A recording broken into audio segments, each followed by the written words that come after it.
पंचगंगा नदी प्रदूषणाबाबत काही दिवसांपूर्वी राष्ट्रीय हरित लवादानं महानगरपालिकेला 37 कोटींचा दंड ठोठावलाय, तर महाराष्ट्र प्रदूषण नियंत्रण मंडळानंही महापालिकेला कारवाईची नोटीस दिली आहे. मात्र याचा कोणताही परिणाम महानगरपालिकेवर होताना दिसत नाही.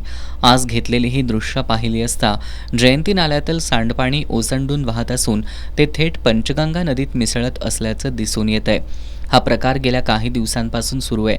एकीकडे सांडपाण्यावर प्रक्रिया करण्याकरता जयंती नाल्याजवळ 76 MLD क्षमतेचे STP कार्यान्वित करण्यात आले.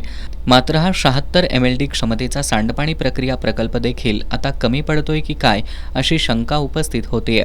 नदी प्रदूषणाच्या अनुषंगानं राष्ट्रीय हरित लवादाकडे दावा दाखल असून यावर सुनावणी सुरू असते.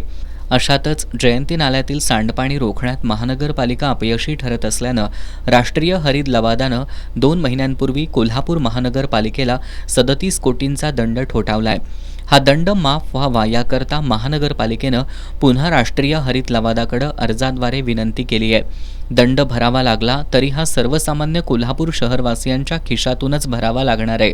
मात्र इतकं होऊनही महानगरपालिकेला याचं गांभीर्य नसल्याचं दिसून येत आहे. याशिवाय कोल्हापूर शहराच्या बाजूनं असणाऱ्या गावातील सांडपाणी देखील जयंती नाल्यातून पंचगंगेत मिसळत असल्यानं ग्रामपंचायतींनी त्यांच्या गावामध्ये सांडपाणी प्रक्रिया प्रकल्प उभारण्याची गरज असल्याचं पर्यावरण तज्ज्ञ उदय गायकवाड यांनी म्हटलंय. अशा प्रकारचा दंड ठोठावण्याची वेळ कोल्हापूर महानगरपालिकेवरती येते हीच आपल्या दृष्टीनं अक्षम्य गोष्ट आहे. कोल्हापूर महानगरपालिकेचे जे प्रस्तावित ज्या उपाययोजना आहेत त्या उपाययोजना आजही पूर्ण होत नाही आहेत आणि दुसऱ्या बाजूला परिगावरची जी गावं आहेत कळंबा, मोरेवाडी, पाचगाव, उसगाव, हनुमंतवाडी, शिरनापूर, पाडळी ह्या सगळ्या गावातून जे सांडपाणी तयार व्हायला लागले मोठ्या लोकसंख्येत ते पाणी आज शहरामध्ये येते आणि हे शहरातून पलीकडे नदीच्या दिशेने जातं. त्यावेळेला त्याच्यावरती कोणतीही प्रक्रिया करण्याची तरतूद नाही आहे, प्रक्रिया केली जात नाही. परिणामी आपल्याकडे जयंती नाला वाहताना दिसतोय, दुधाळीच्या नाल्यामध्ये पाण्याचं प्रमाण वाढलेलं दिसतंय आणि हे सगळे जे परिणाम आहेत हे ह्या दंडाला कारणीभूत आहेत.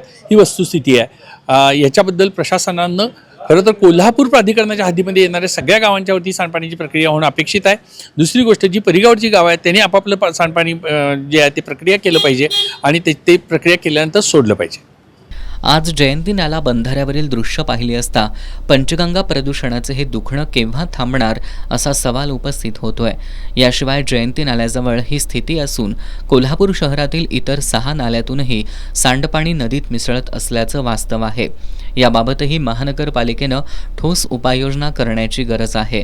मात्र अधिकाऱ्यांची यामध्ये उदासीनता दिसून येते.